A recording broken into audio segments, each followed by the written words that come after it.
পাকিস্তানের বেলুচিস্তানে 4 শতাধিক যাত্রী বহনকারী একটি ট্রেনে হামলা চালিয়েছে সশস্ত্র জঙ্গিরা। জিম্মি যাত্রীদের মধ্য থেকে শিশুসহ 1.5 শতাধিক মানুষকে উদ্ধার করা হয়েছে। ট্রেনটি যখন টানেল নং 8-এর ভেতর দিয়ে যাচ্ছিল তখনই হামলাকারীরা ট্রেনটি থামিয়ে বগিগুলোর নিয়ন্ত্রণ নিয়ে নেয় এবং যাত্রীদের জিম্মি করে।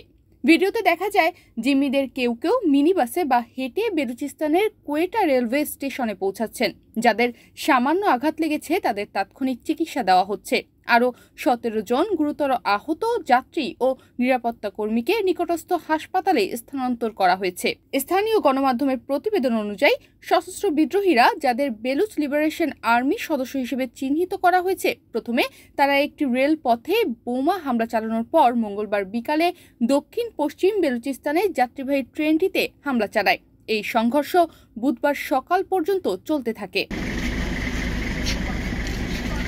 রেল স্টেশনে পৌঁছানোর পর বেঁচে যাওয়া যাত্রীরা হামলার বর্ণনা দেন এবং তারা জানান, প্রথম বিস্ফোরণের পর ট্রেনটি লাইনচ্যুত হয়ে যায়। বেঁচে যাওয়া জিম্মি মোহাম্মদ আশরাফ বলেন, যখন হামলা হয় চারপাশ ধুলায় ঢেকে গিয়েছিল আর এরই মধ্যে হঠাৎ করে গুলিবর্ষণ শুরু হয়। এমন অবস্থায় ট্রেনের ভিতর মানুষজন অনেক ভয় পেয়ে যায়। সবাই অনেকে আতঙ্কে ছিল। ট্রেনের ভিতরের পরিস্থিতি ছিল ভয়াবহ। এদিকে হামলাকারীরা কিভাবে ট্রেনটির নিয়ন্ত্রণ নিয়ে নেয় তা বর্ণনা করে আরেক বেঁচে যাওয়া যাত্রী শাকিলুর রহমান জানান,